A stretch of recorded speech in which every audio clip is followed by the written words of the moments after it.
What's up, everybody, and welcome to the iReach podcast. I'm your host, Paul Robinson, founder and CEO of ConstructReach, a national consultancy and initiative that aims to diversify the construction, design, and innovation industries and empower a younger generation. Every single week, we are here merging education, industry, and culture with a variety of featured guests that you do not want to miss. So let's go, iReach.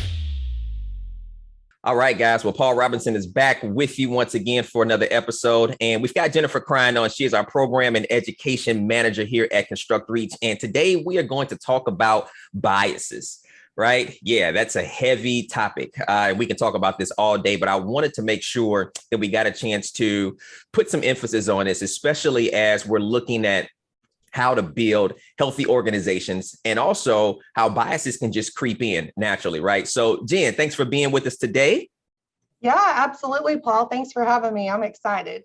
Yeah, so cool. So we're going to jump right into this. How would you define, or how is bias typically defined? Yeah, Paul. So bias is judgments and behaviors towards others. It's shaped by our experiences, our backgrounds, and our values. But it's really important to note that these biases are crucial in helping our minds quickly and effectively navigate the world around us to process that information. And they're reinforced by our societal culture.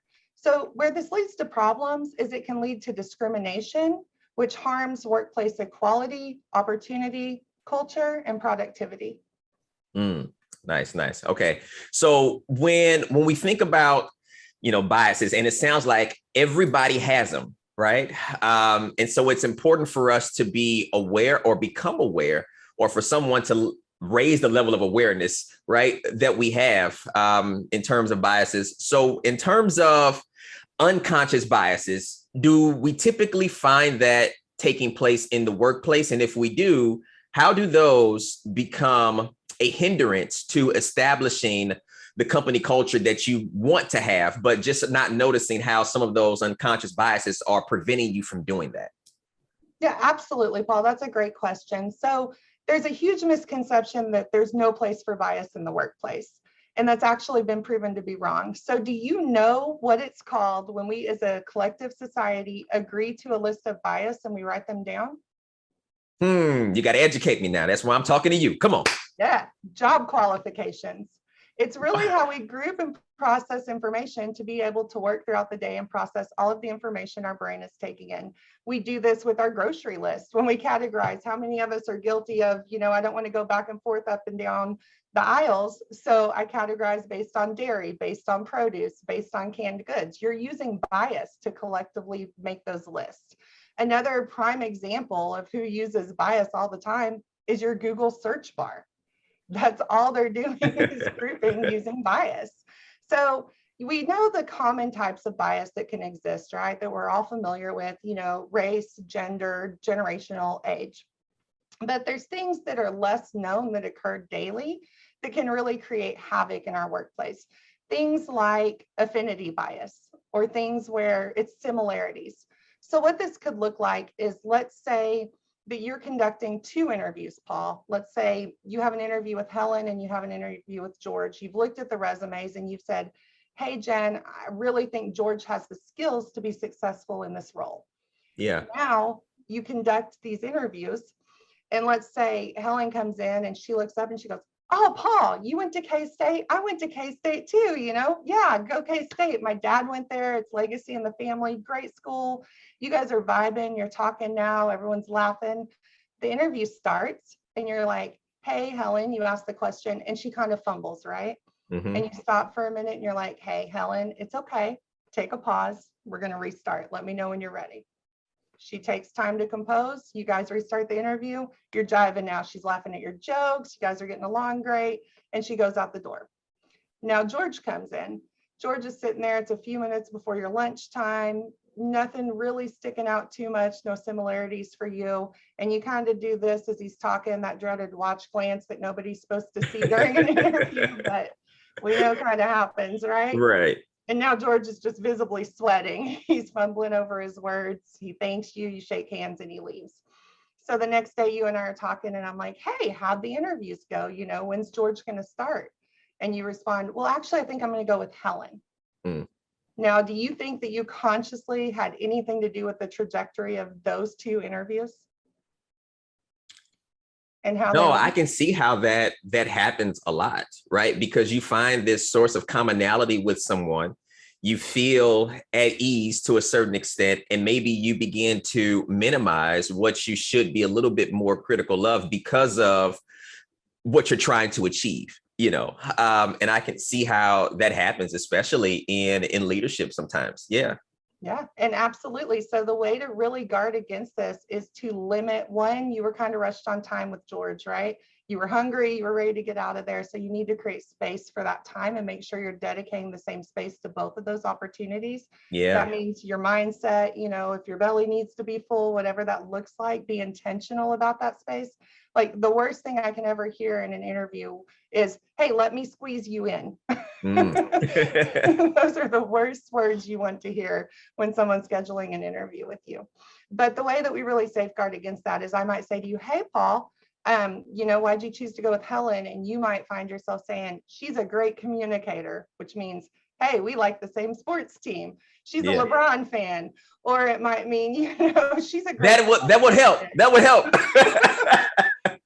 Right? When really I could be like, hey, Paul, and I'm not going to say, hey, check your bias, but I might say, what tangible skills did she possess? Right. What changed it for you? So a really good rule of thumb is to look at your resumes, kind of make your decision, go into your interview, and if it changes, really check yourself first on why it's changing, and then have that accountability with your team to reflect back to you in a safe way. Yeah, I think that's good. Of course, I'm bringing a little bit of levity into this, but when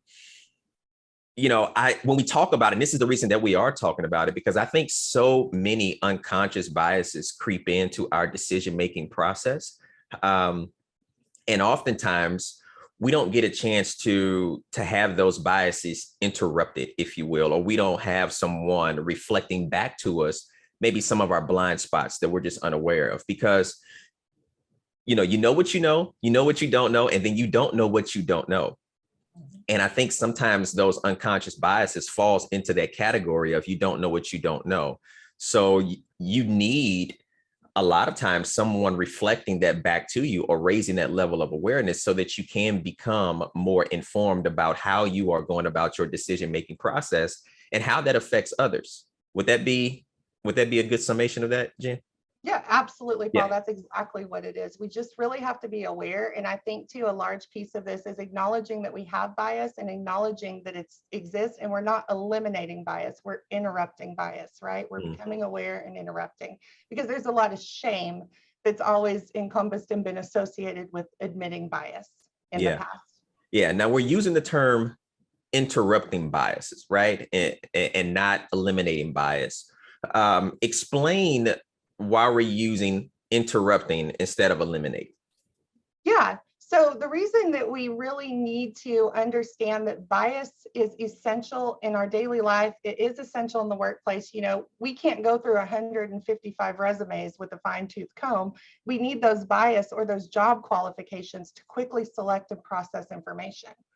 So when we understand bias as a whole, and not only with a negative connotation that we tend to look through that lens, and society has reinforced that lens for a long time in this work, it was really from the approach of find the problem and fix it versus understand how to coexist, right? Understand how to leverage bias in the workplace and understand to create space. So slow down. Right? When things are happening really quick, you have to make snap judgments. That's when your brain really depends on bias. It quickly categorizes information based on what your exposure's been. Yeah. No, that is very good. So for managers, right, and other leaders, in different organizations in their respective places, what can they do to tackle their unconscious biases? Yeah, absolutely, Paul. So we really have to think about this as a whole. In a role of leadership, you're going to touch bias in so many different capacities. You have a touch on everything where bias can show: recruiting, hiring, retention, performance evaluations, promotions, building high-performing teams, innovation, right? That's all about new ideas and thoughts. The number one thing to shape your experiences is to expose your team members to a diverse lens, to diverse thinking patterns and diverse experiences.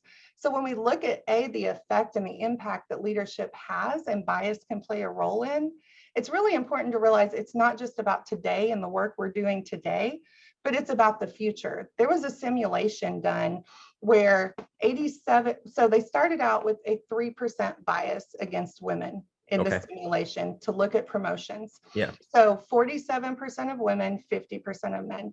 After 10 cycles, it was 87% of men in leadership and 13% of females. And this was to really illustrate that not only what you're doing today matters in the present right now, but this is an ongoing measurement, right? This is a journey. It's not a destination. It's not about fix one thing and move on. And we talk a lot about safeguarding with metrics and setting SMART goals. And that's where those KPIs or those key performance indicators really come into play of, are we on the right track? Are we headed to where we want to go? Because it's not a one stop, it's a continual segment. Yeah. And the other piece of this for managers, what they can specifically do is they can really mindfully design and know their team and create tasks that are strength-based amongst their team. So what this could look like is we have things like attribution bias. So it may be like, hey, I know that this person, gets it done in 24 hours, or I know that this person does this, but being really mindful of, does that person really work effectively and efficiently because I see them always working, or is there an ineffective process that's happening and someone else is the better person for the job, right? So it's being mindful of that. It's acknowledging firstmost that bias exists in the workplace. It's providing resources and tools for your talent to really lean into their own bias, to identify it and to explore it. Yeah. And then it's creating a system where they can come to you and say, here's areas I could see myself having potential for bias. Let's brainstorm processes around this to mitigate the risk of bias showing. And another thing that's really, really valuable and important is to understand this is not perfection. Yeah. Right? Yeah. Now, that's a really good point. Yeah, there's not perfection. And then the final piece of that, really when you're mitigating that risk and interrupting bias and those opportunities, is to make sure that you create follow-up and accountability. The last thing you want is to say to someone, this is a safe space, here's the process for reporting, and then nothing happens, right? Yeah. Even if it's a follow-up conversation of how are you feeling after that? Yeah. And it seems as if, it sounds like it's important for this to roll from the top down, right? So for leadership to really model the importance of not letting unconscious bias creep in a negative way, and how to interrupt that and how to manage that. But from a leader's perspective, because we have a lot of organizational leaders that may be listening in or what have you, and especially as we begin to have conversations with other organizational leaders that want to foster change within their companies and create a more healthy environment for others to come and thrive in, especially those from minority backgrounds. It seems like the messaging too has to be very important from leadership as it begins to go out to their existing team about the importance of managing biases and the importance of having those unconscious biases, kind of come to the surface so that we can deal with them properly. Yeah, absolutely, Paul. I mean, not to be punny, but you really hit the nail on the head with that. Because when you look at the power of influence that leadership has, not just in today's present workforce, but in the future of what that looks like, it is pertinent. And that's why in our curriculum, we really speak to this point of how to interrupt the bias and how to really identify it. Me as a leader first, because I need to know so that I can model, right? I got to show you in order to grow you. Yeah, That's absolutely. really what it's about. Yeah. Got to show you in order to grow you. Yeah, like that. And then, no, this has been very good. And like I said, we can touch on this for so long. I'm sure we can come back again on another episode and expound on some things as well. But any final thoughts that you want to leave us with? Yeah, I mean, it's really kind of what I like to refer to as the ABCs, right? So A is just acknowledge that bias exists, own it. We all have it. Let's remove the shame from it and let's acknowledge the elephant in the room, if you will, right? Yeah. B is be uncomfortable, really lean into the discomfort and be okay with that, because that's how we create meaningful change and impact. C is continued accountability. Like I said, it's a journey. It's not a destination. This looks like frequent communication touch points. This looks like those KPIs we talked about, the goals that are surrounded by this, and making sure that that extension goes throughout your whole organization. D is defining success collectively.